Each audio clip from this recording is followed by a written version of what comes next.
कहानी की शुरुआत होती है जॉनी नाम के एक मैकेनिक से, जो अपना दिन एक छोटी सी कार शॉप में काम करके गुजारता था। फिर एक दिन उसकी गर्लफ्रेंड बेथ उसके पास आई और उसे वो खबर दी जिससे जॉनी काफी समय से डर रहा था। बेथ ने कहा कि मैं तुमसे ब्रेकअप करना चाहती हूँ। उसे कोई ऐसा चाहिए जो सारी उम्र उसके साथ रहने का भरोसा दे। और जॉनी हमेशा इन सब बातों से बचता रहता है। सच ये था कि जॉनी शादी से बहुत ज्यादा डरता था। असल में वो अपने पिता के बिना बड़ा हुआ था और उसे लगता था उसके पिता ने उसे और उसकी माँ को जानबूझकर छोड़ दिया। इस डर ने उसके मन में घर कर लिया था और ये डर उसे रोक रहा था अपना खुद का परिवार बनाने से। मगर अब तो बेथ भी इंतजार करते करते थक गई थी। उसने इस ब्रेकअप की पूरी वजह जॉनी के ऊपर मर दी, लेकिन अंदर ही अंदर वो इसलिए जा रही थी क्योंकि उसे लगता था कि जॉनी का कुछ नहीं होने वाला, वो गरीब ही मरेगा। बेथ के जाने से जॉनी को दुख तो बहुत हुआ, पर उसने फैसला किया कि मैं बस अपनी माँ का ख्याल रखूंगा और अपनी मामूली सी जिंदगी में खुश रहूंगा। उस रात जॉनी एक बार में गया जहाँ वो अक्सर अपने दोस्तों के साथ वक्त गुजारता था। अब वो एक दिल टूटे आशिक की तरह स्टेज पर जोर जोर से गाना गा रहा था। तभी अचानक से एक औरत बार में आई और उसका ध्यान तुरंत जॉनी पर गया। गाना खत्म होने के बाद वो जॉनी के पास आई और उसने अपना नाम प्रूडेंस बताया। प्रूडेंस ने समझाया कि वो इंग्लैंड में ड्यूक ऑफ ग्लासविक की एडवाइजर है। इसके बाद उसने जॉनी को एक प्लेन टिकट दी और कहा कि वो ड्यूक से मिलने जाए। इतना ही नहीं, उसने एक पुराना बर्थ सर्टिफिकेट भी दिखाया जो ये साबित करता था कि जॉनी ड्यूक का असली बेटा है। ये देखकर जॉनी एकदम हक्का बक्का रह गया और उसने वो कागज वापस उसकी तरफ धकेल दिया। जॉनी ने कहा कि मैं उस आदमी से मिलना ही नहीं चाहता जो 30 साल पहले अपने परिवार को यूं छोड़कर चला गया हो। बस यहीं से उसकी कहानी शुरू हुई।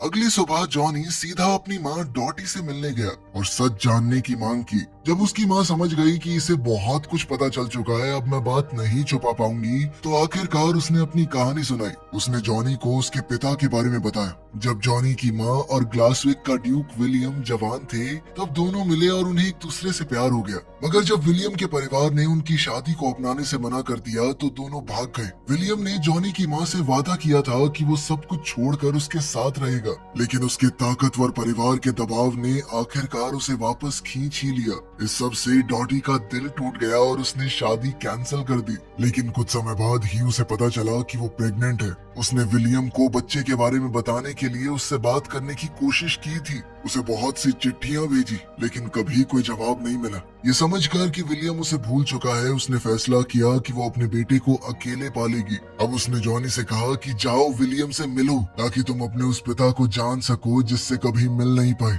अपनी माँ की बात मानते हुए जॉनी उस शानदार महल तक पहुँच गया जिसे ड्यूक ऑफ ग्लासविक अपना घर कहता था। प्रूडेंस ने वहाँ पर उसका स्वागत किया और उसे कई सारे कमरे दिखाते हुए महल का एक छोटा सा टूर करवाया। कुछ देर बाद वो उसे ड्यूक के स्टडी रूम में ले गई और उसे वहाँ इंतजार करने को कहा। साथ ही ये भी याद दिलाया कि किसी भी चीज को छूना मत। मगर जैसे ही वो बाहर गई, जॉनी ने एक पुरानी फेंसिंग वाली तलवार उठाई और उसके साथ खेलने लगा। थोड़ी ही देर बाद विलियम अंदर आया। बाप बेटे दोनों की शक्ल बहुत ज्यादा मिलती थी। उनका बोलने का अंदाज और आदतें तक एक जैसी लग रही थी। जब जॉनी को एहसास हुआ कि उसके सामने खड़ा आदमी वही बाप है जिससे वो कभी नहीं मिला, तो माहौल थोड़ा सीरियस हो गया। वहीं विलियम को लग रहा था कि जॉनी यहाँ पैसे मांगने आया है, मगर उसे ये नहीं पता था कि प्रूडेंस ने उसे यहाँ पर बुलाया है। ये पैसों वाला इल्जाम सुनकर जॉनी के दिल को बहुत ठेस पहुंची। उसने कहा कि मैं सिर्फ अपने बाप से मिलने आया था, जो मेरी जिंदगी से सालों पहले गायब हो गया था। लेकिन सालों बाद अपने बेटे से मिलने के बाद भी इस ठंडे से बर्ताव को देखकर जॉनी बहुत निराश हुआ और अब तो वो गुस्से से भर चुका था। जॉनी के जाने से पहले विलियम ने उससे डॉटी के बारे में पूछा। तब जॉनी ने बताया कि मेरी माँ सिंगर बनना चाहती थी, शायद आपको बताया होगा उन्होंने, लेकिन बन नहीं पाई क्योंकि मुझे पालना भी तो था। वो इंतजार नहीं कर सकती थी कि कब उन्हें बड़ा ब्रेक मिले। नॉर्मल छोटी मोटी नौकरियां करनी पड़ी। जॉनी अब अपने पिता से काफी नाराज था, इसीलिए उसने वहाँ से निकलने का फैसला किया। लेकिन प्रूडेंस ने उसे रोकने की कोशिश की। उसने उसे याद दिलाया कि तुम एक शाही परिवार के बेटे हो, तुम अपने पिता के अकेले वारिस हो, तुम्हें ही आगे चलकर ग्लासविक का ड्यूक बनना है। लेकिन जॉनी ने विलियम के बारे में कहा कि मैं इस आदमी के साथ तो बिल्कुल नहीं रहना चाहता। प्रूडेंस ने उससे पूछा, अच्छा ये तो बताओ तुम जाओगे कहाँ पर? इस पर जॉनी ने चिढ़कर कहा कि रुक जाऊंगा किसी होटल में, क्या हो गया? और बाहर निकलते वक्त जॉनी की नजर गैराज में खड़ी एक पुरानी गाड़ी पर पड़ी। उसे वो कार काफी पसंद आई, लेकिन उस पर धूल की मोटी परत जम चुकी थी। इसीलिए उसने खिड़की पर जल्दी से छोटा सा मैसेज लिख दिया कि गाड़ी को साफ कर दिया जाए। इसके बाद वो पास के एक बार की तरफ चला गया, जहाँ उसने बार के मालिक के लिए एक पुराना म्यूजिक बॉक्स ठीक कर दिया। उसे घर से निकले ज्यादा देर हुई नहीं थी कि प्रूडेंस उसे ढूंढती हुई वहाँ भी पहुँच गई। उसने जॉनी को बताया कि विलियम चाहता है कि पूरे एक हफ्ते तुम महल के अंदर ही रुको, लेकिन जॉनी ने मना कर दिया कि मुझे जाना ही नहीं। तो प्रूडेंस ने उसके सामने एक डील रखी। उसने जॉनी से कहा कि चलो डार्ट्स का एक मैच खेलते हैं। अगर मैं जीत गई तो तुम्हें महल में वापस चल के वहीं रुकना पड़ेगा, और अगर तुम जीत गए तो तुम वापस अमेरिका जा सकते हो, और साथ ही तुम जो कहोगे तुम्हारी एक बात मैं जरूर मानूंगी। जॉनी ये सोचकर मान गया कि इस लड़की को तो हरा ही दूंगा, लेकिन प्रूडेंस का निशाना बहुत अच्छा था। वो बहुत आसानी से जीत गई। बाद में पता चला कि वो तो असल में एक प्रोफेशनल प्लेयर है। खैर कुछ भी हो, जॉनी हार गया था तो वो महल में वापस चलने को मान गया। उसे उसका कमरा दिखाने के बाद प्रूडेंस सिटिंग एरिया में आराम से बैठ गई और जॉनी के सोशल मीडिया पोस्ट्स को देखने लगी। उसी वक्त एनी नाम की एक नौकरानी अंदर आई और उसने प्रूडेंस को जॉनी और उसकी माँ की फोटोज देखते हुए मुस्कुराते पकड़ लिया। एनी ने तुरंत मजाक में कहा कि क्या बात है, लड़का पसंद आ गया क्या? लेकिन प्रूडेंस ने जल्दी से कहा कि नहीं नहीं, ऐसा कुछ नहीं है। फिर अगली सुबह जब प्रूडेंस जॉनी के कमरे में गई तो उसे एक पुराना फोनोग्राफ ठीक करते हुए पाया, जो कई सालों से काम नहीं कर रहा था। थोड़ी देर बाद वो उसे साइकिल पर घुमाने ले गई ताकि जॉनी ड्यूक की जमीन जायदाद को अच्छी तरह देख सके। उसने बताया कि ड्यूक ऑफ ग्लासविक के नाम पर लगभग 42,000 एकड़ है। इसमें ज्यादातर जमीन खेती की थी। उनकी जमीन पर एक प्राइवेट चर्च भी था और साथ ही परिवार के शाही सदस्यों को दफनाने के लिए एक खास जगह भी। प्रूडेंस ने यह भी बताया कि विलियम के पिता ने परिवार की आखिरी बची हुई दौलत खर्च कर दी थी और साथ ही बहुत बड़ा कर्ज छोड़ दिया था। इसके बाद प्रूडेंस जॉनी को एक फार्म पर लेकर गई, जहाँ उसका स्वागत फिंची नाम के एक बुजुर्ग आदमी ने किया। जॉनी की नजर तुरंत एक टूटी हुई ग्राइंडिंग मशीन पर पड़ी, जो लगभग 10 सालों से बेकार पड़ी थी। जब उसने पास पड़े चुकंदर के ढेर के बारे में पूछा तो फिंची ने बताया कि आजकल चुकंदर से ज्यादा मुनाफा नहीं होता। उसने ये भी बताया कि तुम्हारे पिता विलियम बहुत ही अच्छे हैं। उसने कभी भी उन किसानों से रेंट नहीं लिया जो ड्यूक की जमीन पर काम करते थे। फार्म घूमने के बाद जब वो वापस महल लौट रहे थे तो प्रूडेंस ने जॉनी की मुलाकात उसके कजन एलिस्टर से करवाई। अगर विलियम का कोई बच्चा नहीं होता तो वही अगला ड्यूक बनने वाला था। फिर खेतों के बीच घूमते हुए प्रूडेंस ने जॉनी से कहा कि एक बार ड्यूक बनने के बारे में जरूर सोचना। मैं बिल्कुल नहीं चाहती कि एलिस्टर उस गद्दी पर बैठे। फिर उसने जॉनी को खुलकर अपनी कहानी बताई। उसके माँ बाप कई सालों तक ड्यूक के परिवार के लिए काम करते थे, इसीलिए वो महल में ही बड़ी हुई थी। जब वो सिर्फ 8 साल की थी तो उसके माँ बाप एक एक्सीडेंट में मारे गए। उस वक्त मुझे विलियम ने अपने पास रख लिया और बिल्कुल अपनी बेटी की तरह पाला। उसे बड़े से बड़े स्कूल में भेजा, जो वो करना चाहती थी करवाया। इसी वजह से प्रूडेंस अपने दिल से विलियम की शुक्रगुजार थी। वो चाहती थी कि अगला ड्यूक कोई ऐसा इंसान बने जो सच में इसके लायक हो, बिल्कुल जॉनी की तरह। अब ज्यादा देर नहीं हुई थी कि महल में खास मेहमान आने शुरू हो गए। उनमें एलिस्टर और उसकी माँ भी शामिल थे और उन दोनों को ही मौका मिलते ही जॉनी को नीचा दिखाने में बहुत मजा आ रहा था। उन्हें लगता था कि जॉनी को शाही रहन सहन के बारे में कुछ भी पता नहीं होगा, क्योंकि वो तो अमेरिका में एक आम इंसान की तरह बड़ा हुआ है। फिर घुड़सवारी के दौरान भी एलिस्टर ने उसे नीचा दिखाने की कोशिश की। उसे पूरा यकीन था कि जॉनी को घोड़ा चलाना आता ही नहीं होगा, लेकिन जॉनी ने घोड़े को बहुत आराम से कंट्रोल कर लिया, जिससे सभी लोग हक्के बक्के रह गए। सिर्फ इतना ही नहीं, उसने एलिस्टर को गिरने से भी बचा लिया। कुछ देर बाद जॉनी किचन में नजर आया, जहाँ वो चुकंदर का जूस बना रहा था और स्टाफ के कुछ लोगों को दे रहा था। तब एनी ने कहा कि पहले तो मुझे ये फल बिल्कुल पसंद नहीं था, क्योंकि इसका स्वाद थोड़ा कड़वा होता है, लेकिन जॉनी का बनाया हुआ जूस चखने के बाद वो बिल्कुल हैरान रह गई कि ये कितना स्वाद था। जॉनी ने समझाया कि इसके बहुत फायदे भी हैं। तभी प्रूडेंस वहाँ पर आई और सबको काम पर वापस लगने को कहा। फिर उसने खुद भी जूस को टेस्ट किया और उसे भी बहुत पसंद आया। शाम को जॉनी ड्यूक के महल में होने वाले एक खास डिनर के लिए तैयार हुआ। जब उसने प्रूडेंस को सुंदर सी ड्रेस में देखा तो वो उसकी खूबसूरती देखकर हैरान रह गया। खैर डिनर के दौरान जॉनी को पहले कोर्स में थोड़ी मुश्किल हुई। प्लेट में अजीब सी मछली थी जिसे देखकर उसका मन खराब हो गया। तभी एलिस्टर ने तुरंत इस मौके का फायदा उठाया और उसका मजाक उड़ाने लगा। तुम्हें तो शाही टेबल मैनर्स के बारे में कुछ भी पता नहीं होगा। कोई बात नहीं, मैं बाद में सिखा दूंगा अगर तुम्हें चाहिए तो।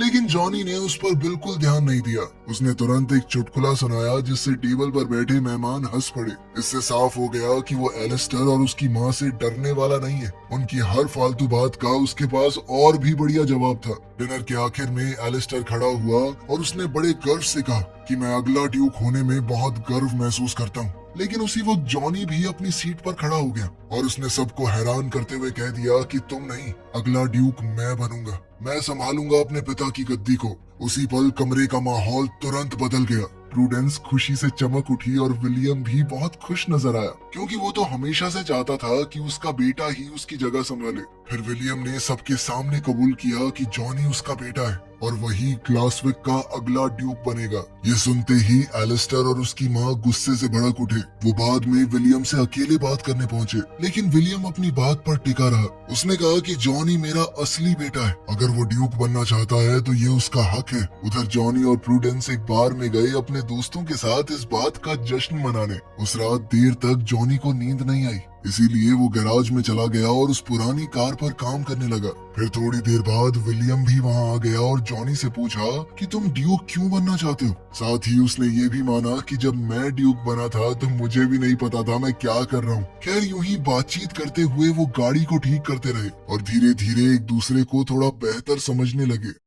फिर अगले दिन प्रूडेंस ने जॉनी को डांस सिखाना शुरू किया। वो एक आने वाले फंक्शन की तैयारी कर रहे थे। उस मौके पर इंग्लैंड के कई शाही परिवारों के लोग वहाँ आने वाले थे। प्रूडेंस चाहती थी कि जॉनी उनके सामने बिल्कुल भी कम न लगे। डांस लेसन के दौरान अचानक से एनी वहाँ आ गई और उसने जॉनी और प्रूडेंस का शुक्रिया अदा किया, क्योंकि उन्होंने उसके बॉयफ्रेंड को भी फंक्शन में आने का न्योता दिया था। जल्द ही प्रूडेंस को पता चला कि जॉनी ने फिंची और उन किसानों को भी न्योता दिया था जो सालों से इस जमीन पर काम कर रहे हैं। ये सब सुनकर प्रूडेंस थोड़ी इमोशनल हो गई, खास करके इस बात को देखकर कि जॉनी को यहाँ आए कितना ही वक्त हुआ है, फिर भी उसे यहाँ पर काम करने वाले सभी लोगों का ख्याल है। अब जल्द ही उनकी प्रैक्टिस के दौरान माहौल थोड़ा रोमांटिक हो गया। जॉनी और प्रूडेंस एक दूसरे के काफी करीब आ गए और ऐसा लग रहा था मानो दोनों एक दूसरे को बस चूमने ही वाले हैं। लेकिन तभी एनी और कुछ स्टाफ मेंबर्स ने उन्हें देख लिया और दोनों वहीं रुक गए। फिर जॉनी दोबारा से गैराज में उस पुरानी कार पर काम करने चला गया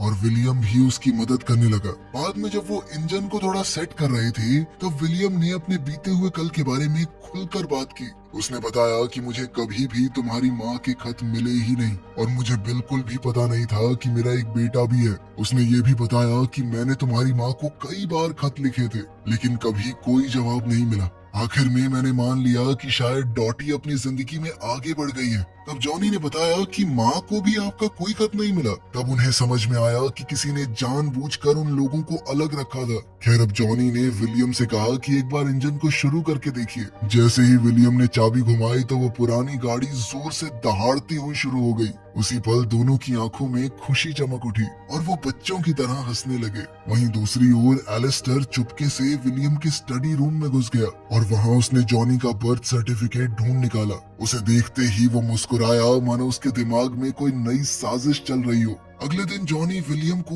उसी पुरानी गाड़ी में ड्राइव पर ले गया। अब वो गाड़ी धुलने और पॉलिश होने के बाद बिल्कुल नए जैसी चमक रही थी। वहीं प्रूडेंस और बटलर दूर से खड़े होकर ये सब कुछ देख रहे थे और बाप बेटे को इतना करीब आते देखने की उन्हें बहुत खुशी थी। फिर वो लोग फार्म पर गए जहाँ जॉनी ने वो ग्राइंडिंग मशीन भी ठीक कर दी थी जो सालों से खराब पड़ी थी। अब फिंची और बाकी किसान उस मशीन का इस्तेमाल करके ताज़ा जूस बना रहे थे, जिसे बेचकर उनकी अच्छी खासी कमाई भी हो रही थी। विलियम ये सब देखकर बहुत खुश हुआ और उसने तुरंत सबको जश्न में शामिल होने का न्योता दिया। लेकिन जब वो वापस महल लौटे तो एलिस्टर और उसकी माँ पहले से वहाँ उनका इंतजार कर रहे थे। तब उन्होंने एक खतरनाक खुलासा किया। उन्होंने बताया कि जॉनी का जन्म विलियम और डॉटी की शादी खत्म होने के बाद हुआ था। इसका मतलब ये था कि कानून के हिसाब से जॉनी को नाजायज औलाद माना जाएगा और वो कानूनी तौर पर ड्यूक नहीं बन सकता। ये बात सुनकर विलियम और जॉनी दोनों के पैरों तले जमीन खिसक गई, लेकिन उस वक्त उनके पास कहने को कुछ भी नहीं था। जॉनी का दिल पूरी तरह से टूट चुका था, लेकिन फिर भी वो इस बात से खुश था कि कम से कम उसे अपने पिता को जानने का मौका तो मिला। अब उसका वहाँ कुछ काम तो था नहीं, तो उसने जाने का फैसला किया।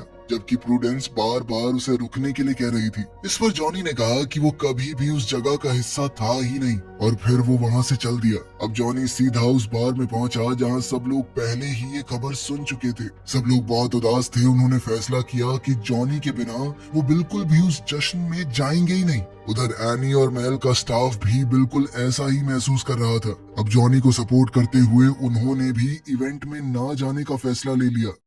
उधर अपने ऑफिस में प्रूडेंस दोबारा से जॉनी का बर्थ सर्टिफिकेट देख रही थी। तभी उसकी नजर एक खास डिटेल पर पड़ी। जैसे ही उसे समझ आया कि इसका मतलब क्या है, वो तुरंत जॉनी को ढूंढने के लिए भाग पड़ी और उससे कहा कि रुक जाओ। उसने जॉनी से कहा कि डांस में जरूर आना, बस मेरी खातिर। फिर इवेंट शुरू होने से पहले विलियम ने मेहमानों का स्वागत किया, लेकिन तभी वो एकदम हैरान रह गया जब उसे डॉटी वहाँ पर आती हुई नजर आई। उसकी खुशी छुपाई नहीं छुप रही थी और वो तुरंत उसे अंदर ले गया ताकि सबसे मिलवा सके। फिर थोड़ी देर बाद जॉनी भी प्रूडेंस और अपने दोस्तों के साथ डांस में आ गया। इधर एलिस्टर और उसकी माँ ये सब देखकर बुरी तरह चिढ़ रहे थे, क्योंकि ये सब उन्हें बिल्कुल पसंद नहीं आ रहा था। उनके हिसाब से मामूली लोग शाही जश्न में क्या कर रहे हैं, क्या काम है इनका यहाँ पे। इसी भीड़ में जॉनी ने अचानक से अपनी माँ को देखा। वो पूरी तरह चौंक गया, क्योंकि उसे तो पता भी नहीं था उसकी माँ यहाँ आने वाली है। तभी डॉटी ने उसे गले लगा लिया और बताया कि विलियम ने उसे पहले ही प्लेन टिकट भेज दी थी और साथ ही इस मौके पर यहाँ आने के लिए इनवाइट भी किया था। फिर विलियम सभी मेहमानों के सामने आगे बढ़ा और सालों से दिल में दबाए हुए अपने जज्बात खुलकर कह दिए। उसने बताया कि सिर्फ एक हफ्ते में मेरी जिंदगी पूरी तरह बदल गई है। उसके बेटे की वजह से उसकी पुरानी यादें ताजा हो गई और अब उसे लगता है कि शायद वो अपनी जिंदगी को दोबारा पा सकता है, जिसे उसने सालों पहले खो दिया था। फिर उसने सबके सामने ऐलान किया कि जॉनी उसका अगला वारिस होगा। ये सुनते ही एलिस्टर तुरंत कूद पड़ा और इस फैसले का विरोध करने लगा। उसने जोर देकर कहा कि जॉनी नाजायज औलाद है, वो नहीं बन सकता ड्यूक। तभी अचानक प्रूडेंस बीच में आ गई और सच्चाई का खुलासा किया। उसने बताया कि शादी को रद्द करने वाले कागजों पर जो विलियम के दस्तखत हैं, वो नकली हैं। ये बात बहुत आसानी से साबित की जा सकती है जब उस सिग्नेचर को विलियम की असली हैंडराइटिंग से कंपेयर किया जाए। विलियम अपने बाएं हाथ से लिखता है और उसका साइन करने का तरीका इतना अलग है कि किसी के लिए भी नकल कर पाना बहुत मुश्किल है। ये सब सुनकर एलिस्टर बिल्कुल घबरा गया और ऐसे ही कुछ भी बड़बड़ाने लगा कि तो क्या हो गया, साइन तो हो रखा है ना। लेकिन विलियम ने तुरंत भारी आवाज में कहा कि यहाँ से निकल जाओ। फिर कुछ पल बाद जॉनी आगे बढ़ा और अपने पिता को जोर से गले लगा लिया। इसके बाद जॉनी ने अपने आगे के प्लान्स भी बताए। उसने ऐलान किया कि वो इस धरती पर कई पीढ़ियों से रह रहे किसानों के साथ मिलकर एक जूस कंपनी स्टार्ट करना चाहता है। फिर कहानी के आखिर में जॉनी ने प्रूडेंस को डांस के लिए पास बुलाया। उनके आसपास बाकी मेहमान भी डांस में शामिल हुए और पूरे हॉल में खुशी का मंजर दौड़ पड़ा। फिर डांस के बाद जॉनी प्रूडेंस को गार्डन में ले गया। वहाँ उसने अपने दिल की बात कहकर अपने प्यार का इजहार किया। प्रूडेंस ने भी हाँ कहते हुए उसे चूम लिया। तो चलो, अपना हीरो ड्यूक भी बन गया और साथ में हीरोइन भी मिल गई और क्या ही बचा है, मैं और तुम मिलते